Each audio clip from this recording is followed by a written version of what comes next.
来自最新的消息，来自于沙烏地阿拉伯的这个联合大公国最新画面已经看到了哦，美俄展开了最新的会谈。会谈前的画面曝光，待会儿如果导播可以的话，看到画面就是在会谈还没有闭门之前，先让媒体拍到的画面，就在沙烏地阿拉伯联合大公国，美俄的代表要一起决定乌克兰的命运了吗？谈判现场当然待会儿会有什么样的结论，我们持续的观察。但这次的谈判画面曝光，告诉大家要终结俄乌战争的吗？那还有个有史以来第一次，这个会谈呢是美国军机，是川普亲自下令。经过报道是说，亲自下令派美国空军一架 C-37B 飞机飞到俄罗斯去，然后获准降落在莫斯科哦。接谁？接俄罗斯的官员。刚刚看到是外长拉夫罗夫等等的人一起去参加这个会议，还有专机去接俄罗斯的官员一起去开会，真的是很特别。还有总统助理乌沙科夫去参与会谈，所以美俄的沙国会谈已经开始了。那俄罗斯的外长拉夫罗夫哦。就撂狠话了，他说不会去和谈的时候向乌克兰做出领土的让步，同时也拒绝让欧洲各国坐上谈判桌，是美俄要来共同决定乌克兰命运吗？那当然，卢比欧在见沙烏地阿拉伯王储的时候哦，会后的一个声明先前就已经表达哦，我们这样见面并没有要谈川普提议的美国接管加萨啦这个。迁移巴勒斯坦人的问题了哦，他只是在包括红海安全、自由航行来维护共同的利益。当然，现在美国方面的说法是说，无论如何，第一关他们要做出美俄正常沟通管道的建立。那下一步才是乌克兰的命运吗？包括英国的首相就说了，乌克兰的和平协议不能让美国单方面来决定。他说要。川普希望这个依靠一位老盟友沙烏地阿拉伯的王储穆罕默德结束俄乌战争吗？他们提升说要把沙烏地阿拉伯因此透过这次机会把它提升成一个有影响力的国际参与者，哇，就是东道主，把它讲得很伟大、很重要。但问题是后续还有没有任务要交给他，包括接收难民啊等等的任务啊。但这次美俄的会谈呢，俄国总统助理这个乌沙科夫说法是说，实现美俄关系的正常化，恢复美俄各领域的关系，已经被美国制裁了这么久，还要准备就乌克兰问题进行谈判。怎么谈判呢？乌克兰被排除在外，泽连斯基当然很不开心，尤其是这次的会谈事前基辅并不知道哦，他说他不会承认没有乌克兰参与而达成的任何协议，他一再的反对，他也呼吁要能够欧洲加入，也都不被接受。泽连斯基说，如果你要美国单方面决定也可以啦，但泽连斯基讲，我有3个条件。他在接受媒体访问的时候这样说。我早上看到这3个条件的时候，就想说他是已经放弃了吗？因为他说呢，第一个就要求普京撤出乌克兰所有的领土。军方全部退兵，然后乌克兰要加入北约。第3件事情是要普京进监狱。这样的话，川普就可以在没有乌克兰参与的情况之下达成这个事情。所以打给冷肖维嘛，当然不可能有这种条件发生啊，也是他在他没有办法参与的情况之下撂狠话，但实质能够有什么影响呢？真的要美俄来决定乌克兰命运了吗？欧洲有8个国家紧急会议说怎么办？我们已经投入了这么多在俄乌的战场支持乌克兰，结果现在就这样要结束了吗？法国还提议说要部署保证部队包括了德国、意大利、波兰、西班牙这些国家，他们却反而不愿意派任何的维和部队到乌克兰战场。这几个国家刚刚有军力的8个国家里面，都已经意见非常的不一致。唯独像瑞典啊、英国啊，都是还愿意派维和部队到乌克兰的。瑞典外长甚至是说，还有必要的话，一定可以帮助派兵。包括如果和谈之后的前线的这个线的地面部队的位置可以帮忙驻守，但没有办法达成共识。乌克兰现在要求助无门吗？想要参与会谈没办法吗？转向了中国大陆。泽连斯基说，中国大陆我们准备好让严肃的参与者参与进来，严肃的那谁是不严肃的哦？让习近平去参与俄乌的谈判吗？谈判桌上把那些愿意在安全保障援助、防止普京投资乌克兰复兴等方面承担责任，否则就是在一起美俄来瓜分，包括稀土啦这些利益吗？那么大陆的常驻联合国代表公开表达，他说期待所有当事方参与俄乌和谈，就是站在乌克兰这边，认为呢一贯的主张，俄乌冲突问题也是一样哦。中国大陆一直他强调，不是危机的制造者，更不是当事方，也没有隔岸观火，更没有借机牟利。讲的是谁？谁在借机牟利呢？赖老师。沙特他愿意担任这个美俄双方的正式的调停人。如果美俄最后他们愿意正式的提出来说，请沙特阿拉伯他们来担任这个调停人，他乐意他已经有强调了。那大家会问说，为什么会选择在沙特阿拉伯？那是因为沙特阿拉伯是目前唯一美俄要谈判可以选择的地点啊。那当然，第二个地点就是阿联酋，可是最好的就在沙特，主要就是沙特王储长期以来维持跟川普，也就是川普第一任的时候，还有跟他的女婿一直维持非常好的关系。那一直到川普卸任的时候，他跟王储还是维持很好的关系。但是这个王储后来跟这个拜登闹翻这个拜登他对于这个王储有关于一位这个美裔的这个的土耳其人吧一个然后被杀的事件有关。但是他跟川普的关系这么好，然后他同时又跟普丁的关系也很好所以当俄乌战争这3年来，沙特从来没有批评过普丁一句话，没有批评过俄罗斯一句话，所以他取得2位领导人的信任，因此选择沙特来当这一次的调停人。你看在谈判中的时候，他就坐在这个主席的位置上，然后双方来谈。为什么要他坐在那个位置？他是变成见证人就避免了各说各话的可能性，因为他在，而且是双方所信任的。好。那沙特也借这个机会说愿意调停美国跟伊朗之间有关于核的问题，所以他把他的地位在中东的地区借由这2次的事件就拉高了我觉得这是沙特王储在外交上他的一个成功另外我们来看一下那个苦主是谁，最大的苦主就是你刚刚讲的泽连斯基了。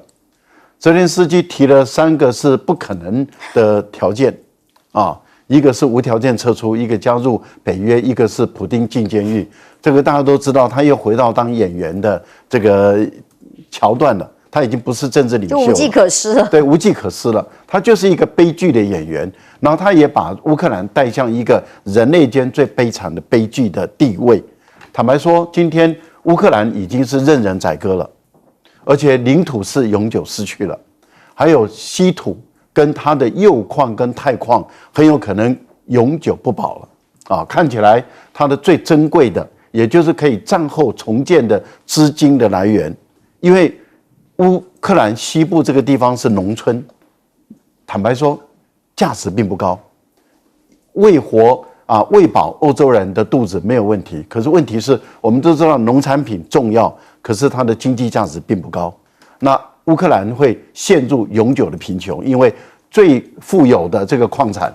估计是12万亿美元，12兆美元的这个矿产，美国人要收走，收1半左右，另外1半是被俄罗斯人拿走这个乌克兰会永久的陷入贫穷跟落后，这已经可以看到他们世代代的子孙将会陷入国土被切割，然后永久贫穷落后，可悲可怜可叹，就是政客把一个国家搞成这样。欧洲呢没有远见，当时中国大陆出来说，我来帮你们斡旋，我可以影响俄罗斯，然后我们4方来斡旋，我们来谈判，那我们来停战，结果乌克兰、欧洲都不愿意，因为美国的压迫下不愿意，结果现在悔不当初了，悔不当初，现在希望中国大陆介入，中国大陆已经没有空间可以介入了。为什么？因为美俄已经直接谈了，而且初步的条件看起来美方是要满足俄国的条件了。那欧洲怎么办？欧洲法国总统赶快把这个欧洲的大国召集起来，德国、英国意大利、西班牙、荷兰，还有就是波兰等，都把它召集起来，而且也把欧盟的理事会主席、把欧委会的主席、把北约的秘书长都找来，大家来开会。召集起来很着急，但是好像解决不了什么事情，没有共识没有筹码，因为第一个，欧洲没有军队，那他说要派兵，那问题就在于谁派啊？这费用谁付啊？那跟俄国打起来的时候是谁来负责任啊？美国人现在就说你给我试看看，如果我今天美国做的决定，你们欧洲不支持的话，那就这个战争你们自己去打，我美国人撤出来。如果你还要硬搞的话，我觉得对川普来讲3招就让欧洲致命了。第一个退出北约，第二个收掉核保护伞，第三个增加关税。那欧洲如果是这样的话，因为他们已经在放话，川普已经在多次的放话，他不排除退出北约了。所以我个人觉得，欧洲现在已经是束手无策，因为他根本没有筹码来介入，苦主2大位。但是呢，现在把欧洲陷入最困难的一个状态。例如德国下礼拜还有大选嘛，花落谁家还不知道。委员看起来乌克兰真的已经打了3年，家破人亡的情况之下，面对未来的命运更是不堪。其实我是蛮同情乌克兰的，泽连斯基我也不会对他太严格。你想看1994年，所谓的布达佩斯这个备忘录，其实它的全名应该是叫做安全确保这样的备忘录。为什么叫安全确保呢？因为他答应在这以前，其实乌克兰就答应把他核子武器交出来。你知道当时苏联帝国垮台的时候，乌克兰是拥有全世界第3多的，比中国大陆还要多的核子武器那他为什么愿意交出来呢？第一个，他国家变得很衰弱，而且核子武器的保管不是一件很简单的事情，有时候甚至是危险。不过最重要的是，因为这些强国出来保证它。1994年的布达佩斯的备忘录，当时签字的国家，俄国、美国、英国，他们在上面签字。中国大陆跟法国也签了，但是他们签在另外单独签的那东西语气比较弱，对于提供保证这个比较弱。那这里面主要是讲什么？就是你把核武器交出来，然后我们确保这些签字的国家都不会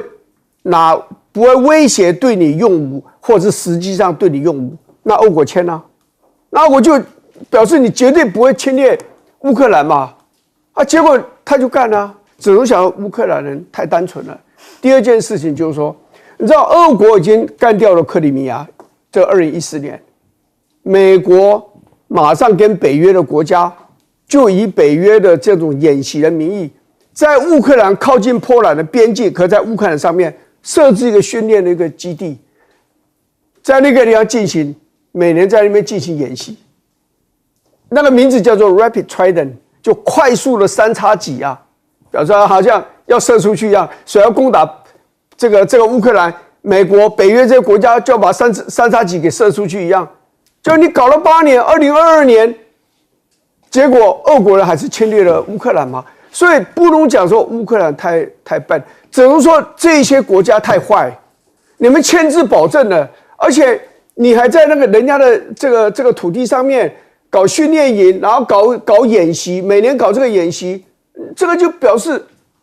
乌克兰当然就变得有信心，而且美国的援助开始陆陆续续都到了。就比方说，你俄国如果打我了，美国显然是会帮忙。谁晓得美国不愿意帮忙？欧洲国家加入北约的不是吗？对呀，这些国家就是给钱给一些武器，也没有派任何一个兵去帮忙。当然私底下应该有一些啦，只是人数的问题。所以坦白讲，我是很同情，而且美国是很不义的一点在哪里？政策是要延续的。那你坦白讲，那这种演习，在川普第1任总统任内，帮助乌克兰的这样每年的军事演习，也在你这个第1任的总统任内，川普第1任的总统任内也演习了3次表示你对乌克兰你是同情而且支持他了。然后现在谈判，可是还在同时在打仗。你这个时候你讲的所有的话，都是在弱化波兰，不仅是谈判的地位，是在战场的地位。你讲这话土地你是很难要回来的。那这些乌克兰这些军队怎么还有心打仗？真的，对不对？你要人家稀土，要人家拿钱，拿稀土来换钱，每件事都是说明了这。你像这个谈判乌克兰当然很悲哀。那我请问一下乌克兰，你想一想，越战，美军跟北约在谈判怎么撤军回来的时候，请问你南约有参加吗？美国从阿富汗撤军回来的时候，跟塔利班在谈判的时候，请问你有关你死活吗？阿富汗的政府军有参加吗？这个就是说小国高估了大国的道德跟他的责任跟他的应该遵守的义务，结果就是这样子。是，将军，我们看到最新的和谈画面的时候是美俄在进行，可以想象乌克兰的人泽伦斯基有多么的心急如焚。我认为泽伦斯基他错估形势，自欺欺人，这盲人骑瞎马，让整个乌克兰陷于万劫不复的这个地步。他是一步错步步错，而且他一直寄望这个北大西洋公约组织会派兵，他是寄望美国会派兵，不可能的事情嘛。各国有各国的利益，你自己去打，只是借钱给泽伦斯基，给乌克兰武器装备供给他，要全部都是要乌克兰人上战场，那怎么？那让他单挑俄罗斯怎么可能嘛？如果他能够打败俄罗斯，俄罗斯所有的武器核武通通要交给乌克兰呢？怎么可能？而且他没有核武，俄罗斯有核武，俄罗斯怎么可能把核武这个投降通通交给这个泽伦斯基？就不可能，是完全是天方夜谭、天马行空，毫不实际，变成这个状况。这个逃避现实啊，领导人国家的领导人，乌克兰国家领导人绝对要务实，他没有务实，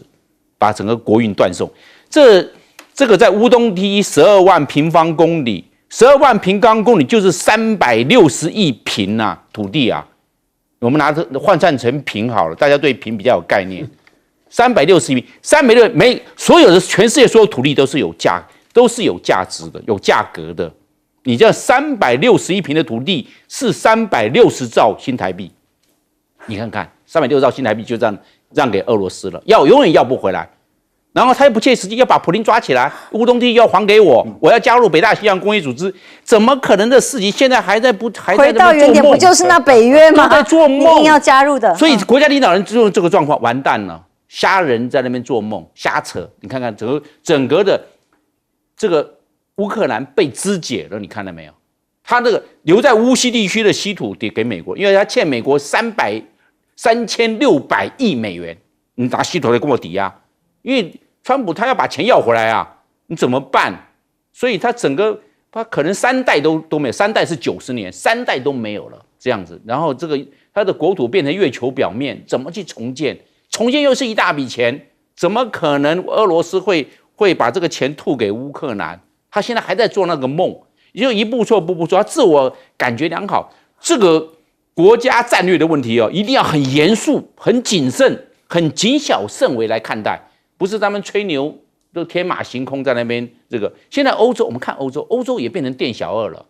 最大的赢家是美国，第二大赢家才是俄罗斯，因为俄罗斯毕竟也付出了这个损兵折将的惨痛代价，但是他有国土，他们虽然牺牲了10万官兵弟兄，但是他拿到了360兆台币的土地，换叫每一个人创造36亿台币的土地价值。所以乌克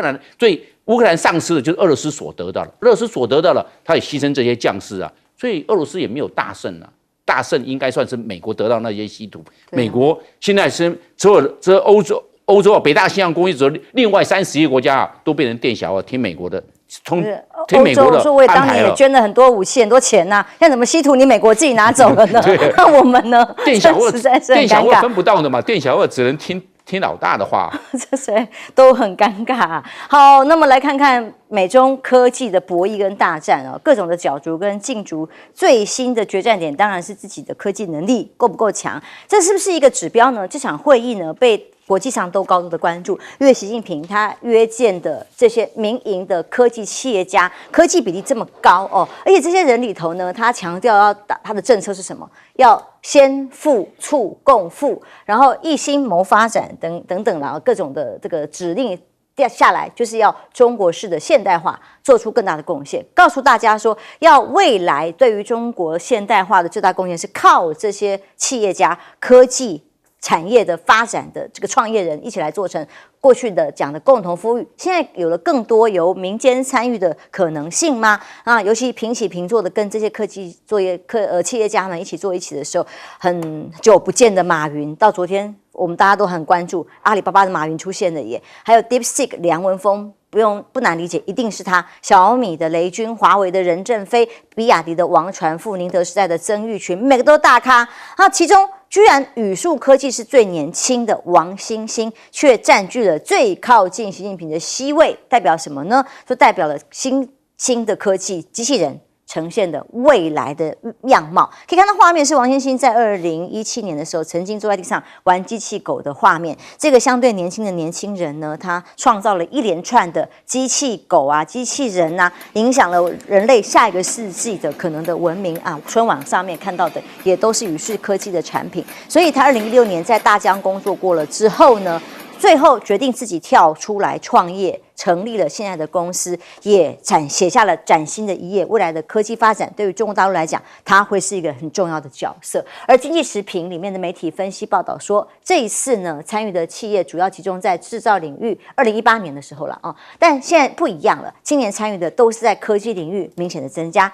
人工 AI、机器人、能源。都是重点项目，也代表着官方的政策。而马云这回现身呢，过去曾经批评过大陆的金融政策。那这一次高调出席，美国的南加州大学的法学教授分析认为，代表当局不再继续打压马云，过了嘛？明确表示政府会重视依赖私营企业，大力支持私营企业。还有是不是也可能金融政策的调整？不知道，但是可以恢复企业家的信心。马云可以说被形容叫做打了一场翻身大仗啊！本来是在最风风火火、最红翻的营运目标无限可能发展的时候，突然一记重击，所以这个营运的估值也一直在重塑。那现在掉下来之后，有没有机会回来呢？阿里巴巴周二的股价持续上涨，目前这个涨幅达到4.26，算是重新回到主流市场了吗？而习近平他的政策跟马云、任正非见面呢，经济上持续释放的讯息，当然是新质生产力的培育咯，科技非常重要 ，DeepSeek 可能接下来改变世界的能力。还有美国的科技相比之下如何？法新社的报道认为，中国的晶片走在前沿。过去一直觉得中国大陆的科技在晶片研发上距离美国啦一大截，但现在呢，包括我们台积电啊，这个各种的能力呢，美国想要围堵的就是他们取得这些晶片，但有没有可能越围堵，让他们自己研发更强大呢？包括这个中国设计的图形处理 GPU 有没有可能比现在美国的超级电脑更强了呢？距离如何，大家有待观察。但是美国顶尖的 AI 人才呢，根据日经亚洲评论的分析跟比较，告诉大家，其实在美国工作的顶尖人士有38%就来自于中国，是关于 AI 领域的。那么如果未来到2027还有27这么高，虽然现在在美中对抗之下降低当中，但这么多的 AI 人才全部被逼着回去中国大陆之后，可能产生的效应又是什么？新加坡国防部长说，如今的美国已经是进退失据。美国队长呢，形象已经从解放者去帮助这正义的使者嘛，变成横冲直撞的搅局者。那或者最终蜕变吗？成为坐收渔翁之利的包租公？你看看乌克兰的例子就知道了嘛，戴老师。对，我觉得这次习近平带的国务院总理李强，还有政协主席王沪宁，还有这个副总理等，还有财经各部会的首长都到了。这个是代表中国大陆最高领导层他们的重视，然后邀请了这么多位的这个产业界的民营企业的负责人都来开这个座谈会。有6位发言这里面我们来简单的分析，我们会发现有传统产业的。传统产业的老板中，他们的代表是有走新质生产力，所以他们的能量是拉高的。也就是说，虽然是传统产业，但是他们可以做出可以跟欧美的国家竞争的奶粉那种高素质的，还有在畜牧养殖业也一样，可以做出非常好的这些产品。那当然还有就是引领风骚的这个华为，也就是从5G，然后当然马云引起大家的关注，那是因为在6年前，川普要对中国大陆打贸易战，中国大陆正要起身跟他们对撞开始要反击这个贸易战的时候，这个马云狗腿的跑到美国去去巴结川普，要上市嘛然后一下来回来以后就开始慢慢的就消失了这样的一个，也就是说他们眼中叛徒。在中美要开始起贸易战的时候，然后这个家伙跑去讨好美国人，讨好美国要修理中国的这样的一个领导人，这当然是大陆这整个上上下下社会所不容的事情。那经过几年的沉潜之后，总算安静了，然后又回来了。回来你看也没有让他发言因为能发言的是6位被这个雷军任建飞是坐在 C 位由他来发言那任正非等，我觉得这是一种动员，一种总动员。为什么？因为有未来的产业，像机器人就是一个指标性的一个产业。现在中国大陆的机器人年产1万台，预估5年后年产500万台，也就是增加500倍。它的产值一般来讲估计一定会超过1万亿人民币以上，有人估计到1万亿美元以上。那这个代表什么？它的整个生产供应链出现一个新的完全，就是等于是完全新的一个科技产品了。因为从机器手背固定式的到4足，到现在2足，就是2只脚走路，而且它已经进入到工厂的生产线。现在 Meta 也就是这个祖克伯的 Meta 已经跟宇树科技合作了，他希望宇树科技帮他们生产什么呢？生产制造出家事机器人，就进入到家庭，帮家里面来做家事的这个机器人，他们已经开始在进行合作了。这个经费研发已经开始在动了，可以量产的然后也已经进入生产线了。是，观众朋友，以前进入生产线的时候，我们看到是固定的，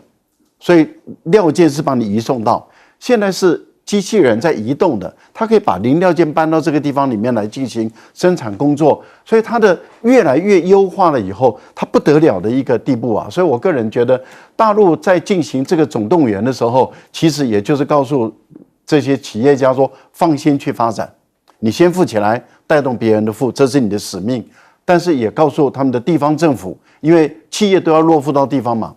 告诉他们的地方政府支持这些民营企业，扫除他们企业经营的障碍，但是要守法守纪，不要搞官商勾结。休息一下，马上回来。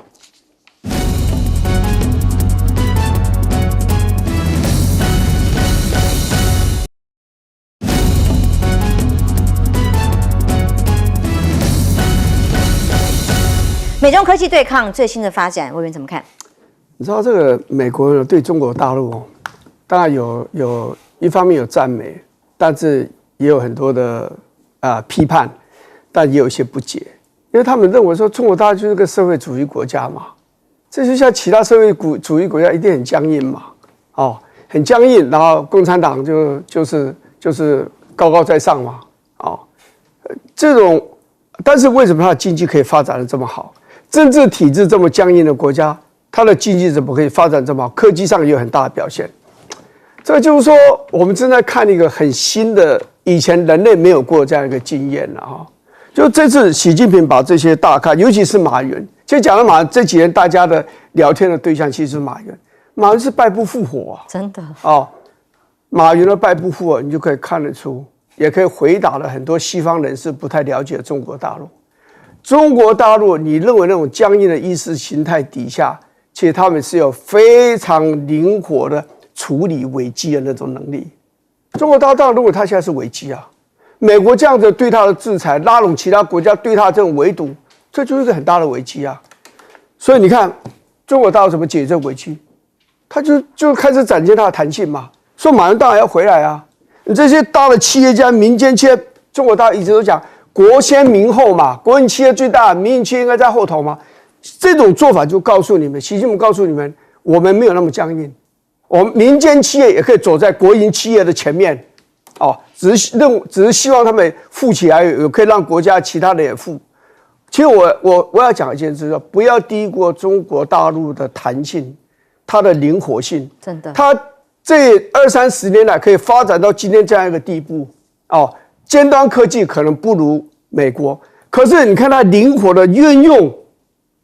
尖端科技产生出来的东西 ，DeepSeek 就凭空就出现了。是，这个才是在台湾我们要去想你不要以为中国大陆很愚蠢、很笨、很僵硬，看看人家的灵活那一面，我们是不是比人家还要僵硬在这方面？是，马上回来，我们。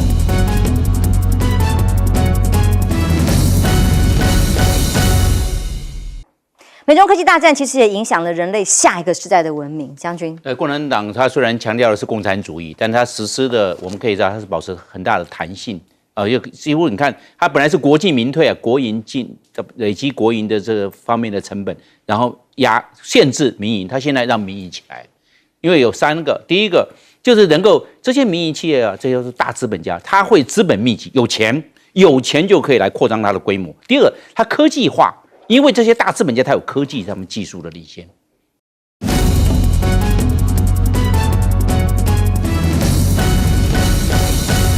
观众平安，欢迎收看 TBS 新闻大白话，我是王浅秋。首先介绍这一节跟我们去讨论最新国际国内议题的来宾，第一位是国际政治专家赖岳谦老师。主持人好，观众朋友大家好。国际战略学者林玉芳老师。大家好。前空军副司令张延廷将军。主持人好，大家好。当然，最新消息是俄罗斯跟美国最新关于中东的会谈已经在召开当中，而美国呢，最新在川普国内的很多整顿里头，包括移民啊，包括国防啊，还有最重要就是这个所谓的要把整个预算大幅删减的委员会。现在川普在整肃美军的情况之下，马斯克的效率部看到的画面却是在网络疯传，怎么回事哈？有一个军人穿着性感服装跳舞，在引导战机，网友都看傻了，发生什么事？那网友很多议论纷纷，说这个是美军素质吗？是一堆奇怪的人吗？怎么会有这些问题？现在很多军方人员都要被裁撤了，更何况是像这样子影片被流传出来，未来的命运啊，惩处解雇很难逃掉哦。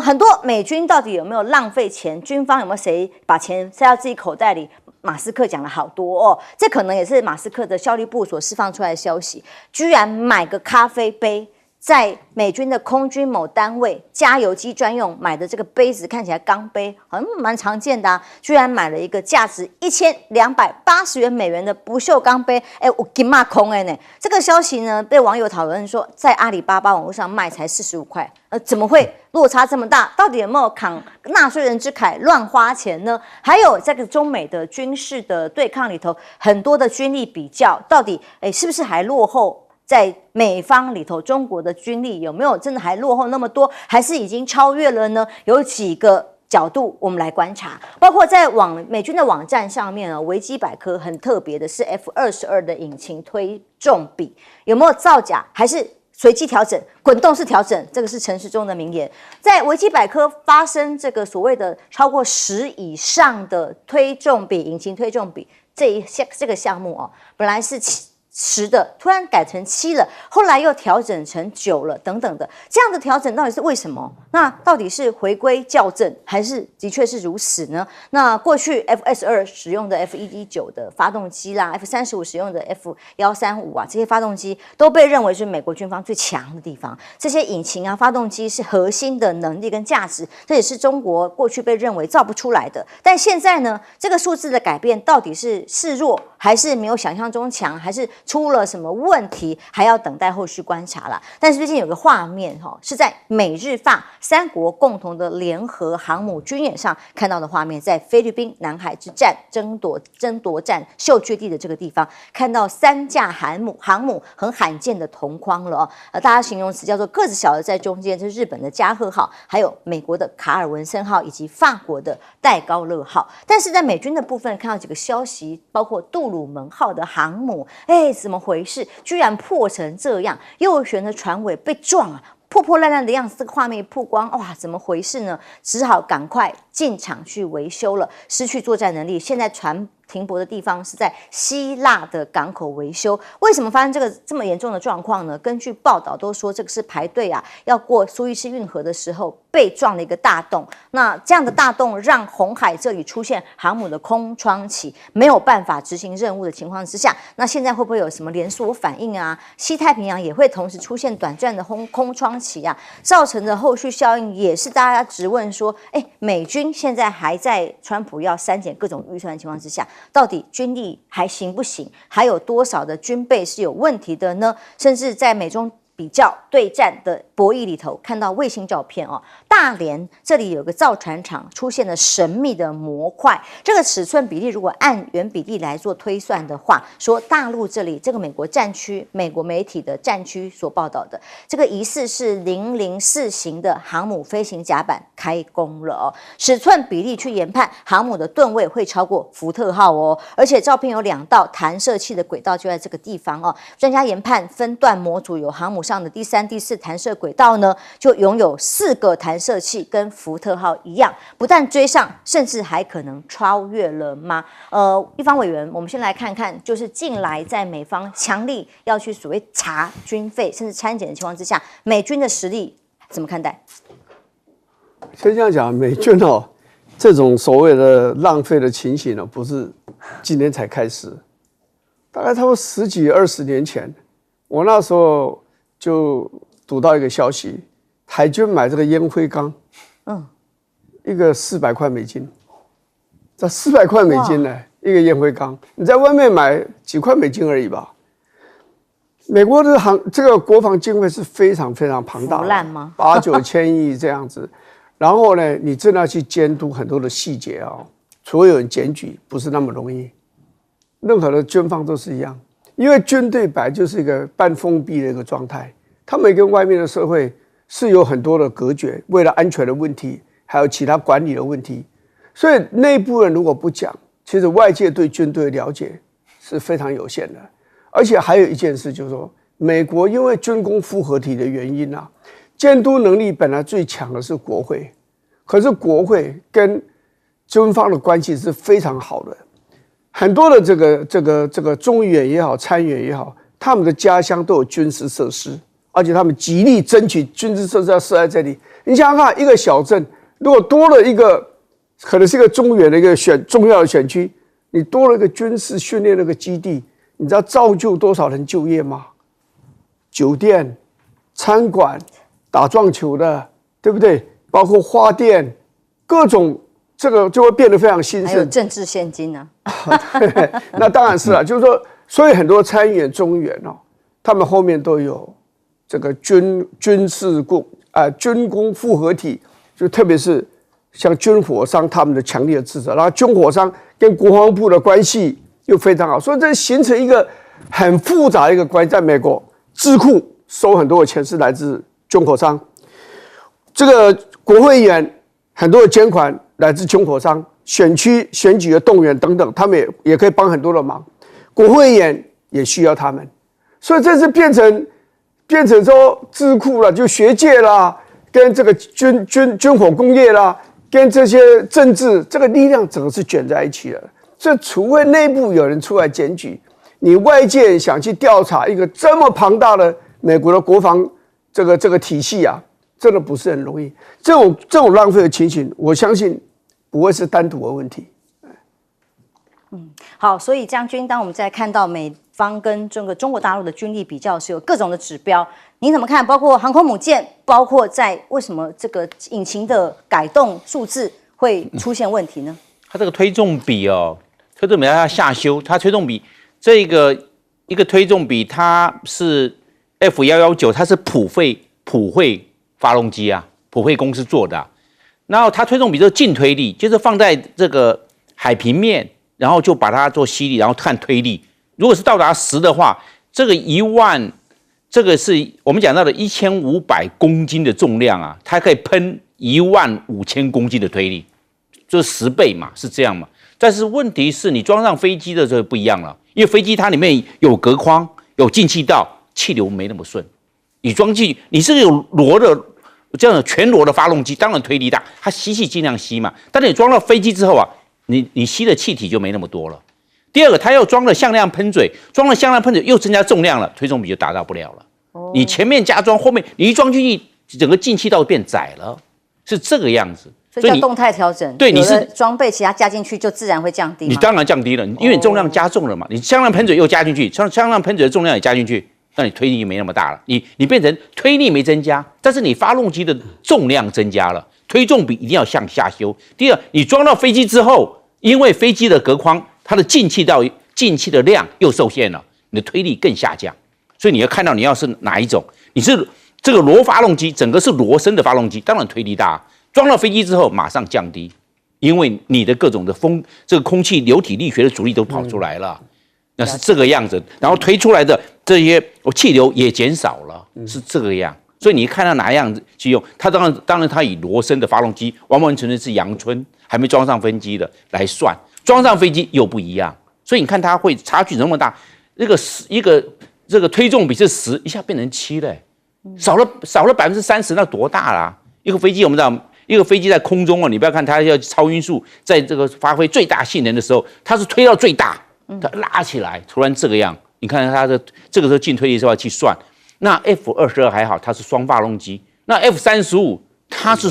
只有单发动机，那整个会受限。那你这个飞机的各种的性能、最大的速度，还有最大的载荷，都会受到限制。另外，我们来看那个它的这个几率，你看那个这架飞机啊，这个 F-16，你看那个前面那个机工长啊，在那边跳那个跳热舞，对，这边跳慢步，这是后勤几率，他跳慢步跳的时候，待会发动机把它吸进去。那个时候因为 F-16的发动机都在下面啊，你跳慢步那个吸力很大，那很容易就吸进去了。穿网袜，对，是不可思议的话。对，变成这样。这个所以你看，这个修护几率不行了，后勤几率不状况下，很容易出事情。上一次在美国的波多马克河，那个黑鹰直升机撞到那个客机，掉到波克和马尔，然后67个人全部死亡。这个是管制几率，你看到没有？这是几率问题，不是飞机故障。天气也很好，它只是夜航夜间，你这个纪律没有了，你管制纪律到哪里去了？你的这个空层隔离跟那个我们讲的横向隔离，还有时间隔离有没有做出来？没有，这个平常可能呢不会出事，因为大家习以为常，大家也习惯，也这个很老辣了，很老练了，都很有信心，该放哪里，该拔哪里，自己在哪里很清楚。但是有一个闪失之后怎么办？而且我们知道飞机在滑行的这个状况之下，噪音量很大。你的噪音量很大，你有时候是听不到、听不清楚，然后你视觉也会有影响，很容易就会疏失。那这个疏失，当他跳热舞、跳艳舞没问题啊，但是其他人可不一样哦。而且这种环境是动态的哦。你今天这个是在机堡里面哦，那哪一天是在机库哦，或哪一天是大屏作业哦，那状况又不一样了。那你在那边跳热舞，哪天被吸进去了，又是一个地安，不是人命小命不保啊。飞机也报销了，会这个状况，所以我们看这个纪律这个美军在这方面纪律上要求，就跟刚才所讲到的那个航空母舰撞到那个我们讲的货轮一样啊，也是一样啊。这个是你那么多人在干嘛？你那个船上这个在执勤的人100-200人在干嘛？一个航空母舰是4000人呢，在里面。当然，因为它有维修人员、有飞行员、有其他的工作人员，但是在航行，它有100来人在那边航行呢。那眼睛在干嘛？都变成了你。反正有人顾，大家都认为有人顾的话，就没人顾了，因为大家认为其他人会顾啊。我这边我可以喝个咖啡，反正这个杯子还蛮贵的，一个杯子4万块钱，大家忙着喝咖啡，反正有人顾，大家都有人顾的时候啊，没人顾了，因为大家都推了对方，所以就发生这个事情呢。这个也是纪律问题。你看，这是海军纪律，我刚刚讲的是空军的飞行纪律，所以你看这些纪律之外，就会出一些这些我们不可思议的这些事件呢，这些维安的事件呢，就发生了。所以我们可以看得出来，这个跟战力是有关系的。可能最近几年美军在这方面没有战事，在西线无战事的状况之下，可能会有些松懈，有些疏失，然后也会产生一些飞安跟地安的事情。就见微知著啦哦，很多军纪方面的问题是开不得玩笑的，怎么可能可以开这种玩笑，以至于一旦重大意外发生的时候是多么的严重。那像包括这个突然就这样一个过海过个港口可以被撞毁成这样。是他撞人家还是他被撞？被撞啊，因为目前看影片来看的话，资料看起来不知道。对，那也就是说，他这个是航母开过来撞人家，还是他开过去撞到航母？可是看起来，如果从货轮的角度来看的话，是航母开过来去撞人家，这样的一个态势啊。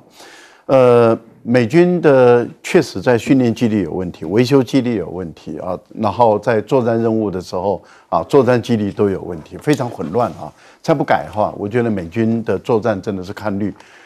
现在是航母啊跟货轮撞，在前2年的时候，在韩国啊也跟这个货轮撞，在日本也撞，然后这个核动力潜舰经南海的时候也撞。然后被迫浮上来，然后最后跑到关岛，在水面上就这样一直开到关岛去维修，然后一维修就2年，然后我们看到现在这个空军也是一样，撞来撞去，翻来翻去，倒来倒去，然后这些这个地勤人员也好，空勤人员也好，我觉得他们的整个纪律都已经呈现出非常散漫的一个状态。您报的这样的一个钢杯的价格，其实现在接美国白宫安全顾问的沃茨，他在当参议员的时候，他也指控，也就是美军他的一包100块左右的零料件，竟然报价要9万多美元，这个也被指控。然后一个马桶圈，我想这个最有名嘛，一个马桶圈要1万美元，一个马桶圈要1万美元。然后航母的通马桶通一次要40万美元，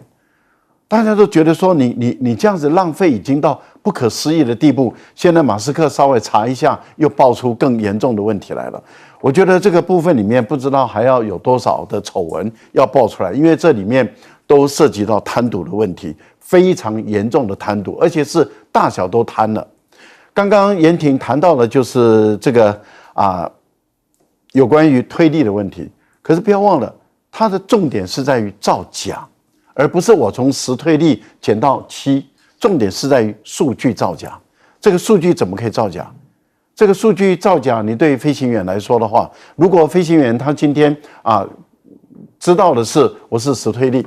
然后结果呢我只能推到7，那你说把飞行员的生命放在哪里？他可能在最危险的时候，他觉得我这个推力应该可以完成什么样的动作，可能严婷更熟悉。可是结果他的数据造假，然后真正他根本推不上去，有没有可能会失速就这样直接掉下来？我觉得这个部分里面是不是 F-35最近一直在摘机，是不是有很多的数据造假，造成飞行员他在判断里面发生错误，然后他的飞机就摘了，然后就跳伞，还好人员都有获救，但是问题就在于 F-35已经摘了多少架，这原因里面是不是因为有很多数据造假的因素？我觉得美军在这一次里面，马斯克真的要好好查一查，难怪川普会要马斯克好好的查一查，先查教育部，再查国防部。那你想想看，国防部已经多久没有人查了？我觉得这个部分里面确实应该要好好的来做一做。台湾也是一样，你都不能够，我们的外交部也好，国防部也好，都不能够用什么安全的秘密、国家安全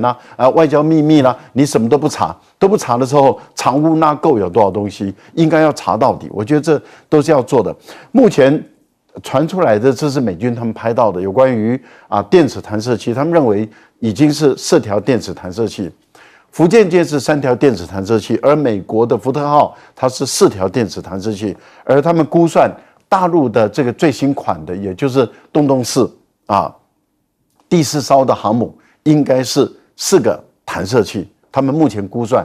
那换言之，也就如果是4个弹射器的话，他们认为吨位就比这个美国现有的航母吨位大，应该会到12万吨左右，12万吨，那就是非常巨大的一个航母大区了，可以到这个80到90架的这种各类型的固定翼的跟折叠翼的舰载机都可以上去。那因此他们的推断认为说，第4艘航母相当有可能就不是柴油动力了，应该是核动力，所以他们一直估算大陆是不是已经完成了核动力的这个推力？那这个对于大陆来说，未来的航母那作战能力当然就会更强了。是。